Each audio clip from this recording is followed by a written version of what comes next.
الشيطان الرجيم بسم الله الرحمن الرحيم إن ربك يعلم أنك تقوم أدنى من ثلثي الليل ونصفه وثلثه وطائفة من الذين معك والله يقدر الليل والنهار علم أن لن تحصوه فتاب عليكم فاقرؤوا ما تيسر من القرآن علم أن سيكون منكم مرضى وآخرون يضربون في الأرض يبتغون من فضل الله وآخرون يقاتلون في سبيل الله فاقرؤوا ما تيسر منه وأقيموا الصلاة وآتوا الزكاة وأقرضوا الله قرضا حسنا وما تقدموا لأنفسكم من خير تجدوه عند الله هو خيرا وأعظم أجرا واستغفروا الله إن الله غفور رحيم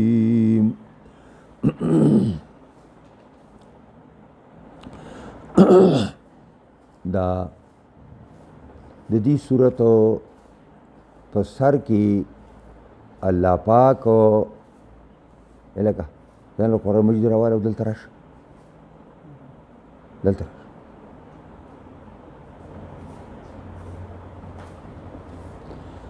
د دې په صورت په سر کې الله پاک یو حکم جناب رسول الله ته ورکو او داغه امت ته ورکو او د شپې قیام اللیل یعنی تهجد په فرض او واجب او دای ورته ویلی چې کنیمه شپه ودرېږي او که د نیمې نه کم ودرېږئ او که د نیمې نه زیات ودرېږئ خدا په تاسو باندې دا حکم فرض دی نبی کریم صلی الله علیه وسلم او صحابه با بس لګیا وو د شپې نو د خپې مبارکې به د ټولو وپړسېدي او د پړسوب نه به د خپې وچاودي بعضې صحابه کرامو به د خپل ویښته د سره دا پاس په پړي باندې چت ته تړلي چې دا ماله خوب نه راځي جوته را داسې نه وهم انتهایی مشکل او تکلیف سره صحابه کرامو به قیام اللیل کو جناب رسول الله به قیام اللیل کو الله رب العزت زمونږ رب دی او په مونږه د مور او پلار نه زیات مهربان دی حدیث کې راځي الله تعالی د دې صورت په آخر کې مغه حکم یو کال په دې کې تیر شو یو کال دا مشقت او تکلیف پیغمبر خدا او صحابه کرامو برداشت او پورا کال بعد دا حصہ نازل شوا ان ربک یعلم انک تقوم ادنى من ثلثي الليل ونصفه وثلثه وطائفة من الذين معك دا حصہ نازل شو دا حکم واپس نو فریضه وجوب د تهجد د امت مسلمانه الله مهربان واپس کو پیغمبر خدا صلی الله علیه وسلم باندې قیام اللیل اک صفات اغه نه وجوب او فریضه نه د ساکت شوی او زمونږه د امت نه د پیغمبر خدا د امت نه یعنی زمونږه نه هغه فریضه ساکت شو بهرحال تطوع دوس یعنی نوافل دي او ډیر بهترین مونږ دی و چې د نیکانو صالحانو طریقه ده څومره چې دنیا کې نیکان صالحان تیر شوي دي نو هغې قیام اللیل کړی دی او قیام اللیل امت باندې فریضه ختمه شوه خو تطوع د نفلو په حیثیت باندې کولی شي او بهترین عمل دی ده او قرآن د هغې اعذار ویل وجې ویلې چې ولې تاسو نه ما دا حکم واپس واخیسته دا حکم مې ځکه در نه واپس واخیستې چې په تاسو کې به بیماران موجودېږي او بیمار به د بیمارۍ د وجې نه قیام اللیل نشي کولی نو ګناهګار به او نمبر دو دویم په تاسو کې داسې خلک به چې هغه به د حلال رزق د ګټلو دپاره په ښارونو کې او په ملکونو کې به چکرې وهي او حلال رزق به ځان دپاره ګټي او تاسو کې به داسې خلک چې د علم دپاره به ښارونه په ښارونه او در په در باندې به ګرځي او علم دین به راټولوي. یعنی معنا دا ده مسافران به په تاسو کې موجودېږي. څوک به د دنیا لپاره سفر کوي د حلال رزق لپاره او څوک به د علم د راټولولو دپاره سفر کوي. که تاسو د امام بخاري دا سفر یې ولیدې چې دې باندې خلکو لیکل کړي دي چې دې بخاري کې را حدیثونه چې را جمع کول نو د څونه ملکونو سفرونه او بار بار یو علاقې ته سفر کول، بار بار سفر کول او بار بار سفر کول. او نمبر 3 دریم عذر دا چې په تاسو کې به مجاهدین فی سبیل الله هغه به د جهاد دپاره د ورځې به ټوله ورځ په جهاد کې اړمي ا د شپې چرته را پاڅېدی شي. که چېرې یو سړی چې ټوله ورځ په سفر کې خدمتونه کوي یا د علم په شغل کې اخته دی او ستړی ستومانه دی او یا مجاهد فی سبیل الله دی او د باندې د شپې تهجد فرض شي او د شپې را پاڅېدل پې فرض شي نو د باندې به لا ستړیوالی داسې دوګنه شي چې بل ورځ به داسې پروت وي بیا به هېڅ نشي کولی. الله ته خو دا هر څه معلوم دا 3 عذرونه په دې صورت په آخر کې د نسخ وجې الله تعالی ویلې چې دا نسخه ما اوله وکړه او د نسخې معنا ما تاسو ته کړې ده. نسخه نقل کولو ته م وایي، یو شی د یو ځای نه بل ځای ته وړل، د الفاظو نقل کولو ته م وایي، کتابت ته م وایي. او په شرع کې دا نسخه رفع د حکم شرعي متقدم ده په حکم شرعي متأخر سره. د شریعت یو مخکنی حکم دی هغه اوچت شي او د هغې په ځای باندې یو نوی حکم الله راولیږي، دې ته وایي نسخه. نو دلته دغه مخکنی حکم الله تعالی پورته که او د تطوع او د نفل حکم راغی، د فریضي او د وجوب حکم ختم شو. ان ربک یعلم یقینا رب ستا اے محمد صلی الله علیه وسلم یقینا رب ستا اے پیغمبره یعلم پوهیږي انک تقومو چې یقینا ته خو ادرېږي ادنا من ثلث اللیل کم د 2 حصو د شپې نه، د 2 حصو د شپې نه لږ کم هم ودرېږي ونصفه کله نیمه شپه ودرېږي روغه نیمه شپه تېره کړي وثلثه کله 3 حصه د شپې په قیام کې تېره کړي او یوازې ته نه وطوائفة من الذین معک او یو جماعت د صحابه کرامو هغو نه چې تا سره دي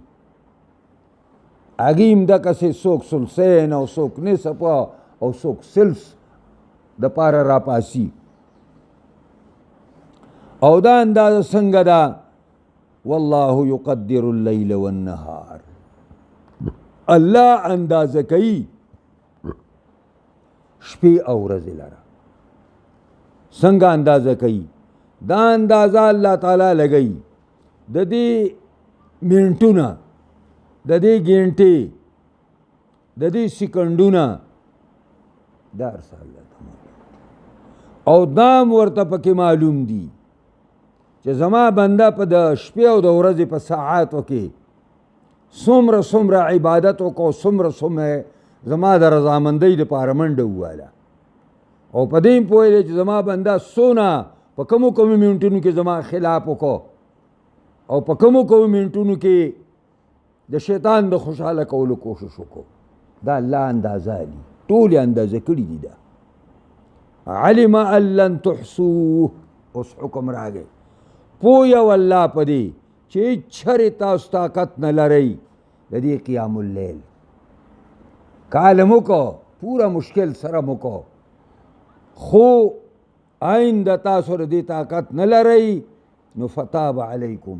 الله در باندې قبول د توبې وکړو، یعنی الله در باندې رحم وکړو او دا حکم یې د نه واپس واخیست.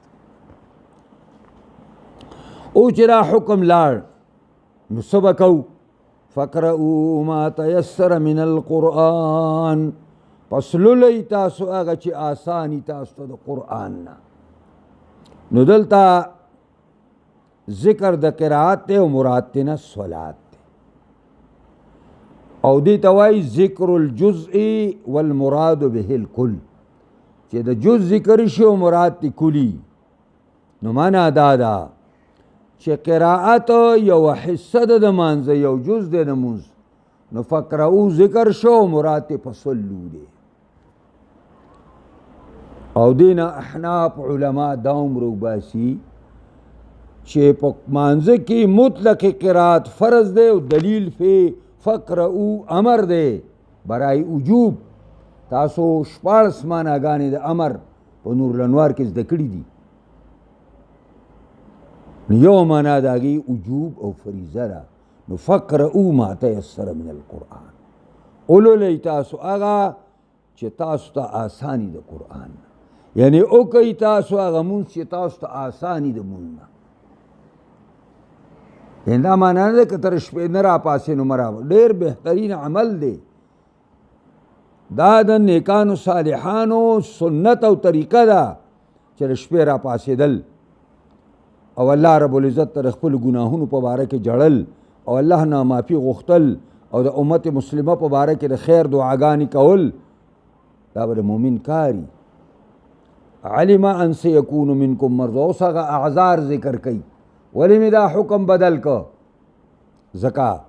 علم الله پویو الله ان یکون منکم مرضى چې موجودیږي به ستاسو نه بیماران او بیمار بیا را پاسې دی نشي. واخرون نور کسان به په تاسو کې یضربون فی الارض سفر به کوي په ځمکو کې. مونږ پخوا چې میزان طالبان ته وایي نو هم د ضرب مرته ډېرې ترجمې کولې. نو ضرب مرته دا ترجمه هم کوله چې السفر فی الارض، سفر کول په ځمکه کې. د ضربه یضربو ورته مونږ دا ترجمه هم کوله.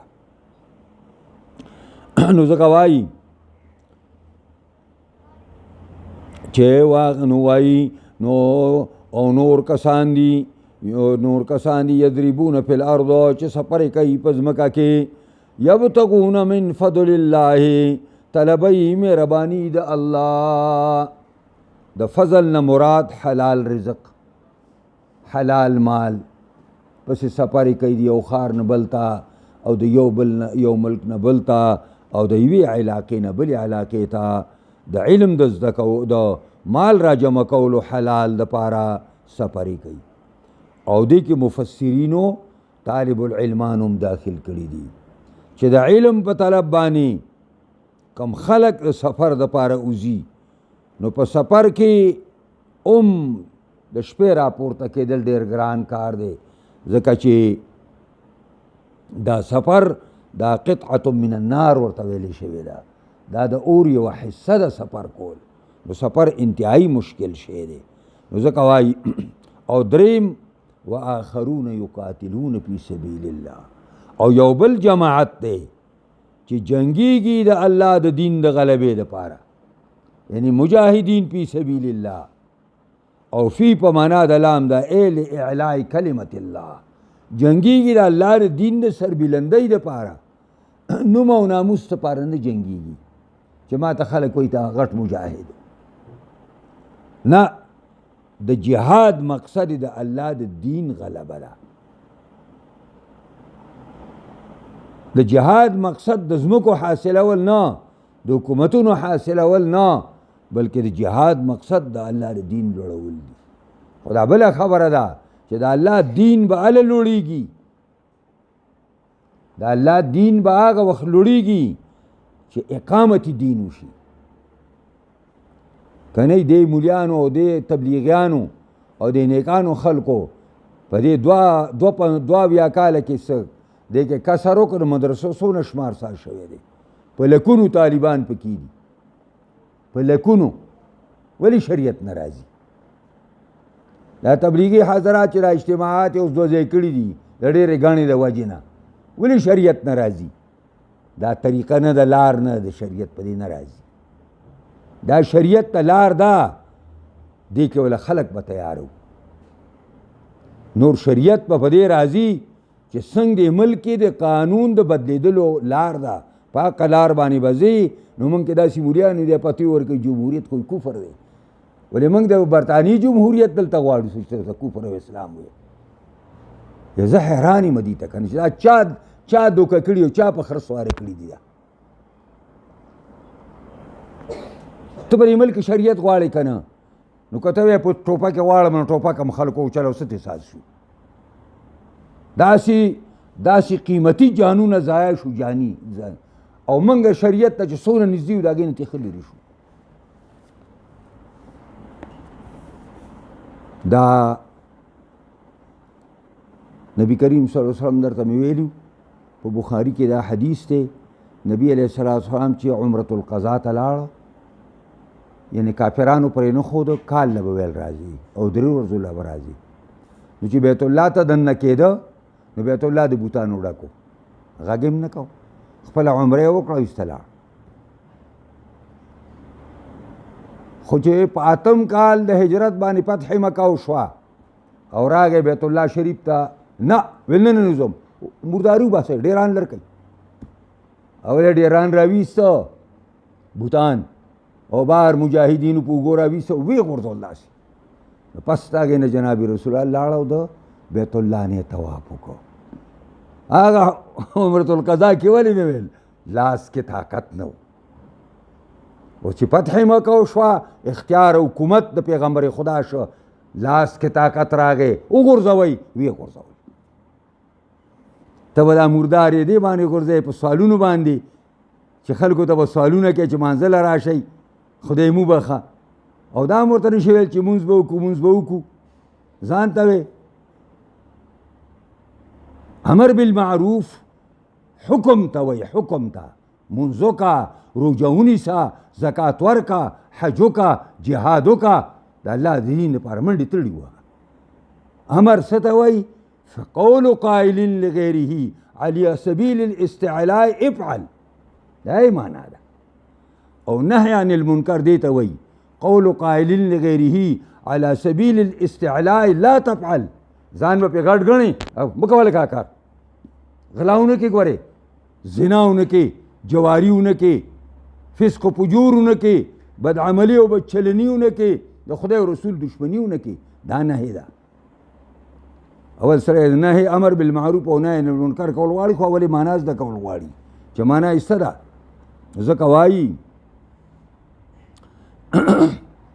فقرؤوا نو یو واخرون یقاتلون فی سبیل الله یو دریم جماعت په تاسو کې داسې وي چې سفرې به کوي جهاد به کوي په لار د الله کې د خدای د دین د غلبې دپاره اوس دا مکرر وایي فقرؤوا ما تیسر من القرآن فقرؤوا ما تیسر منه اذا تکرر په ذهن ځکه دوباره ذکر که اولولئ تاسو هغه چې آسانی تاسو ته د قرآن نه نو معنا دا شوه چې تاسو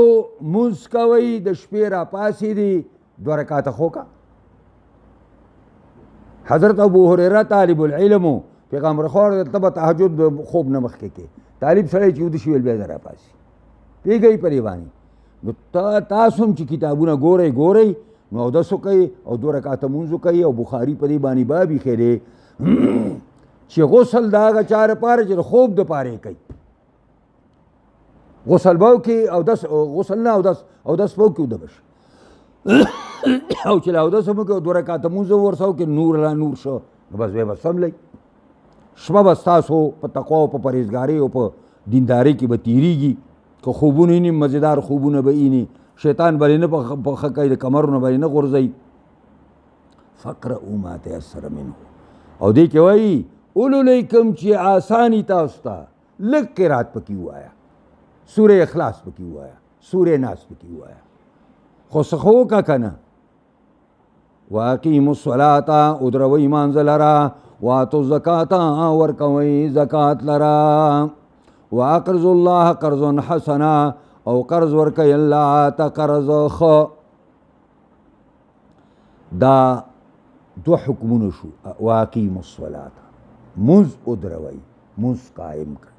د مونځ د کولو حکم نه دی، د مونځ د قایمولو حکم دی.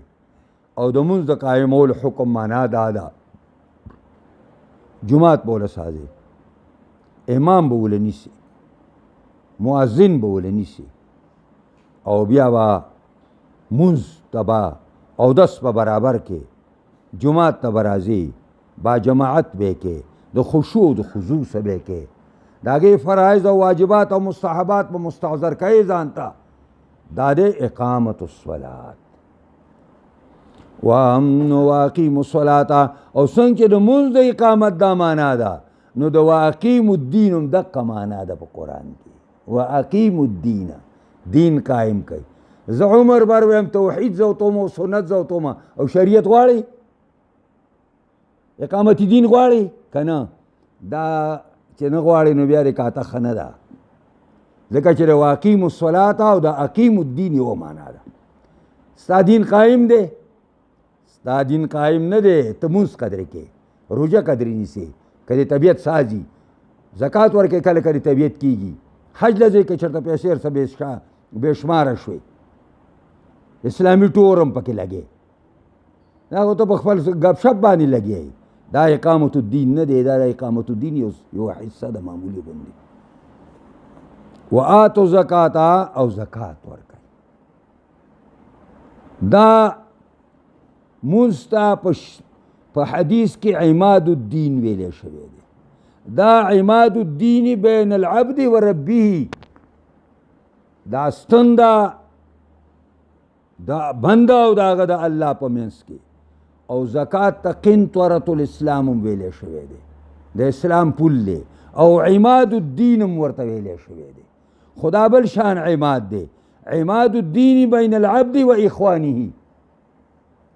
دا د بنده او د هغه د غریبانانو وروڼو خویندو په منځ کې عماد دی. او ډیر کم کرته قرآن کې داسې دي چې د مونځ حکم راغلی او د زکات ورسره نه. د دې وجې نه کله چې ابوبکر صدیق رسول الله وفات شو، نو ځینې خلک د اسلام نه مرتد شو، واپس شو. او ځینې خلکو ویل چې اسلام ټیک دی، زکات د پیغمبر خدا د وجود سره تعلق ساته چې پیغمبر خدا وفات شه زکات نشته. مانعین زکات ورته وایي، او مرتدین. د مانعینو زکات او د مرتدینو خلاف حضرت ابوبکر صدیق 11 جنډې سازې کړې او 11 فوجونه برابر کړه، او دای مختلف د اسلامي ملک اطرافو ته ولېږل. چې دا کار یې کو نو عمر یې مخې له راغی. حضرت عمر ورته وایي د پیغمبر خلیفه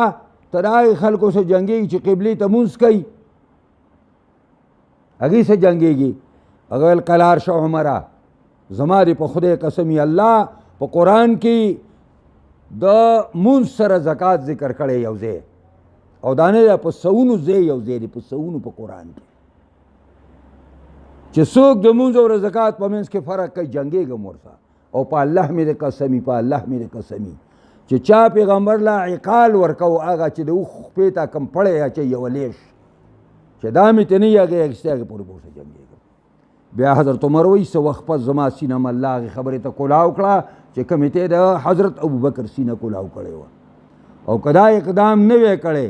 نو وایي داسې اړی ګړی سازو په اسلامي حکومت کې چې صرف په 2 جماعتونو یا 3 جماعتونو کې به جمعې مونځ کېده. مسجد نبوي کې کېده، او په مسجد حرام کې کېده، او په مسجد جساوا کې چې کوم د بحرین غټ جماعت دی په دې کې 3 ځایونو کې په ټول اسلامي ملک کې جمعې مونځ کېده. هم خلکو پرېښی. ابوبکر صدیق هغه نرم دل انسان الله داسې کلک او مضبوط کو، او داسې سرکوبي د مانعین د زکات وکړه او د مرتدینو یې وکړله په داسې 6 میاشتې 8 میاشتې کې دننه دننه او ملک ته صفا کړ. او دا دباسن ورته وایي دې ځای ته دغه صحابه راغلي وو، مانعین زکات او مرتدین عمان چې ورته وایي دا دلته راجمع شوي په دې دباسن کې. زما لیدلي غادري مې هم لیدلي، پای کې زه ګرځلی یم، د صحابو غادري مې هم لیدلي دي، او د مرتدینو خو څه پته نه کېږي چا ښخ کړي او که نه دي ښخ کړي. خو مانعین زکات یې وایي د دې ځای نه پوخ باندې وتړل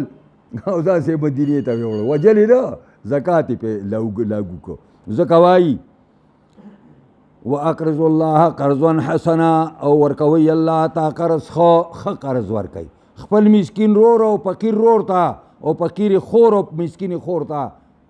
هغې ته ورکړه کوي هغه مسکینانو ته د ورکولو نه الله تعبیر په قرض او که مال یې قرض راکوي د خپل خور رور غریب لی ورکه مال یې قرض راکړه بدل یې مانه وغواړه وما تقدموا لانفسکم من خیرین هغه چې تاسو وړاندې کوئ د ځانونو دپاره د هر قسم خیر نه تجدوه عند الله او به موی بدلې د هغې لره په نزد د الله باندې هو خیره دا ډېره بهتره ده و اعظم اجره او ډېر لوی دی په اعتبار د اجر او د بدلو سره واستغفر الله بخنه غواړئ د الله نه ان الله غفور رحیم یقینا الله بخونکی او مهربانه دی واخر دعوانا الحمدلله رب العالمین دعا کوي الله موږ د قرآن په اسرارو لطایفو ترجمو باریکو باندې پوهه کړي د سره سره الله موږ لپاره د کامل مکمل عمل کولو توفیق راکړي قرآنی نظام د شریعت نظام په تمام جهان خاص کر پاکستان کې راولي دې له څوک کار کوي کامیابي کوي څوک مخالفت کوي هدایت ورته وکړي که بدقسمت ای تباه کړي الله زموږ د ټولو په حالت باندې رحم وکړي خاتمه زموږ د ټولو په ایمان کړي اللهم ربنا آتنا فی الدنیا حسنه وفي الآخرة حسنه وقنا عذاب